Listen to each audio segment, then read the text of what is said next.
और जहेजी खत्म करो, ना होगा झूठ ना बैठेगी उसमें उल्लू।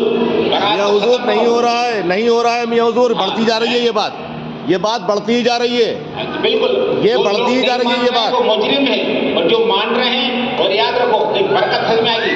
ये बम्बई में एक बरादरी, चीलिया बरादरी, अगर बम्बई क्या होगी, पूरे बम्बई में छाए हुए हैं, हमारे दोस्त हैं, ये गुजरात की फैमिली है, ये लोग गुजरात जाते हैं, जोहर में निकाह होता है और असर में रुखसत करते हैं घर से। हमारे एक दोस्त हैं, वो कह रहे थे कि अभी हमारा ये हो रहा है कि अब लड़का जाता है चाय वाय पिलाते हैं, हम सुना है कि हमें चाय भी ना पिलाए और वलीमा करते हैं बगल लिफाफे के, और पूरे बम्बई में छाए हुए हैं। मैं भोपाल के मुसलमानों से भी मैं कह रहा हूँ चिल्ला चिल्ला के कि ये बारात खत्म करो और ये जहेज खत्म करो, फिर इसकी बरकतें देखना। जब तक ये खत्म नहीं करेंगे, मैं अच्छी तरह समझ गई, जूते पढ़ना तय है तुम्हारे। मैं तो बिल्कुल मुनशर हूँ कि बारात हुजूर सल्लल्लाहु अलैहि वसल्लम ने 11 शादियाँ की और 4 आपके घर की शादी, 15 शादियों में आपने कोई बारात नहीं लेके गए, कोई खाना नहीं खाया है। तो आप और ये शादी की बताने के लिए, जवानी से भी एक शादी करी है, समझ लीजिए, बात में समझा दूँ कि जब जवान थे आपने सिर्फ एक शादी खदीजा से करी, उनकी उम्र 40 साल की थी, बाद में ये मसले बताने के लिए आपने शादियाँ करी। तो मैं कह रहा हूँ कि ये बारात खत्म करना चाहिए, खाना तो बारात ही कहता हूँ मैं, बारात खत्म करो, घर से रुखसत करो, और ये औरतें खाते कर ले, औरतें नहीं मान रही। अरे साहब अभी एक लड़का है माशाल्लाह जहांगीराबाद, सुनो मेरे, उसने मेरी बात सुनी थी, तो उसने उसकी मंगनी हुई, मंगनी फिर अपने सुथर साहब से उसने कहा साहब मेरी 2 शर्तें, एक तो मैं बारात नहीं लाऊंगा और दूसरा मैं क्या नहीं लूंगा, अरे दूसरा क्या नहीं लूंगा, जहेज नहीं लूंगा। सुनो,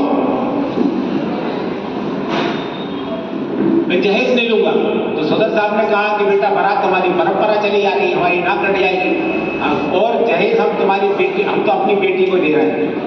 तो उसने सुनो मेरे दोस्तों, ये आपको करना पड़ेगा, समझे? आप जो कह रहे हो ना, आप तय करो, मतलब आज से तय करो, मैं बारात में नहीं जाऊंगा, खाना नहीं खाऊंगा बारात में। क्या तुम्हारा सगा भाई भी, मैं अपने सगे भाई की बेटी की बारात में नहीं, क्या बता दूं आपको, कोई बड़ा से बड़ा जब ईमानदार आ जाए या आलिम आ जाए, किसी की बारात में नहीं जाता मतलब।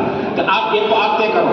और फिर क्या बात कह रहा था मैं, हाँ, उस लड़के ने कहा कि साहब सदर साहब ठीक है, आप कह रहे हैं कि मैं बारात परंपरा आई और लड़की लगे, आप लड़की भी किसी और को दे दिए, मैं आपके निकाह नहीं कर पाऊंगा। मेरी 2 शर्तें, लड़का अच्छा था माशाल्लाह, हैंडसम, 50,000 1 लाख रुपए महीने की तनख्वाह कमा रहा था। जैसे उसे 2 अंदाज में कहा कि न मैं बारात लाऊंगा, लड़की कहीं और दिमाग के कर लूंगा, सुधर साहब अगले में सरेंडर हो गए, मतलब हाँ बेटा मान लेंगे। उसने फिर उससे निकाह करवाया, असल में घर से रुखसत करी। तो आप तैयार होइए, अपने बच्चों को मर्द बनाइए, मंगती मत बनाइए, इंशाल्लाह ये खत्म हो जाएगा। ये लड़की वाले तो बेचारे मजबूर होते हैं। अभी एक साहब आए, सुनो मेरे दोस्त, आप जो कह रहे हैं मत कि क्या लड़के वाले बेईमान मंगते भिखारी बने हुए।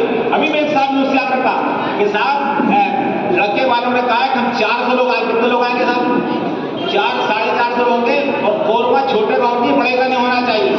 अभी एक साहब आए, वो कहने लगे कि साहब मैंने कहा कि बारात में 150 लोग लेना, कितने लोग लाना, 150 लोग लाना मेरे, तो कहलाए हमारा खानदान हम 250 लोग लेके आएंगे, कितने लोग लेके आएंगे, 250 लोग लेके आएंगे। तो मैंने कहा मेरी हैसियत नहीं है भाई, मैं इतना खाना नहीं कर सकता, मैं कोई 250 लोग खाना पाऊँ, ठीक है तो अपने खानदान में लोग कम कर दो, लेकिन हमारा 250। अब तुम सारे डाका डाल रहा है उस पर, बढ़ती खा रहा है, ये हराम खा रहा है। तो मैं आपकी अभी जेब काटूँ तो हराम होगा नहीं होगा, जबरदस्ती खा रहा हूँ। एक साहब बड़े मियाँ आए, आके मुझे रोल सुनो, मैं आपकी ये बात कही, एक बड़े मियाँ के रोल लगे मेरे पास आके, क्या बात है, अरे भाई साहब अभी चंद दिन पहले मेरी बेटी की शादी करी थी और मेरे पास पैसा मिला था, मैंने पूरा जहेज दिया उसको और बारात को खाना किया, और अब लड़के वाले कह रहे हैं कि तुम्हारी बेटी को तलाक देंगे। क्यों तलाक देंगे, सुनो क्यों तलाक देंगे, कि आपने हमारी बारात की सही से खातिर नहीं करी। यार बड़े मियाँ रो रहा, दिल से तो नफरत होने लगी।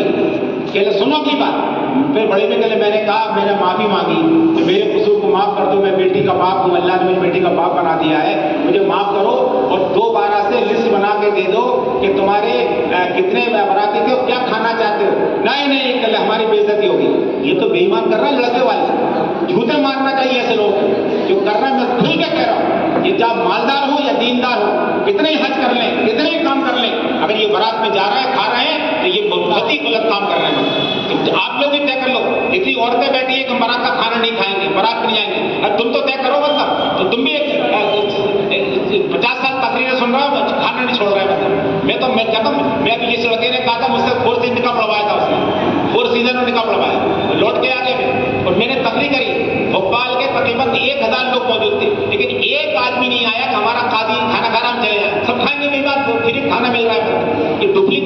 मुनाफिकत चल रही है नहीं, इसका नुकसान हो रहा है।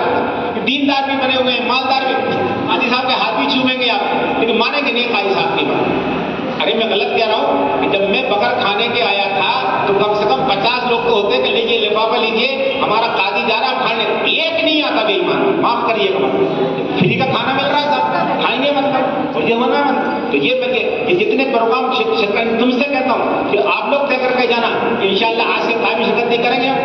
पूरा मैं अपने सगे भाई कह रहा हूँ, अपने सगे मेरे सगा भाई ने अपनी बेटी की शादी करी, औरतों की चलती है, उसकी बीवी की बात मानी, मेरी बात नहीं मानी उसने, मैं नहीं गया था बारात। और यहाँ पर कई यहाँ के मालदार करोड़पति आते, मैं नहीं जाता, उलमा आते हैं, मुफ्तियान आते हैं, मैं नहीं जाता, और बताता हूँ उनको तुम जो कर रहे हो गलत कर रहे हो और इसको खत्म करना पड़ेगा, इसकी वजह से बहुत मुसीबत आ रही है। अल्लाह ताला हमको करने की तौफीक अता फरमाए। मियाँ ने जो बारात वाली बात कही थी, इसलिए मैं कह रहा हूँ कि हमको तय करना पड़ेगा, और तय नहीं किया तो याद रखना कि जूते पड़ना भी तय है। ये भी समझ लेना, पड़ना ही चाहिए था। हाँ बिल्कुल।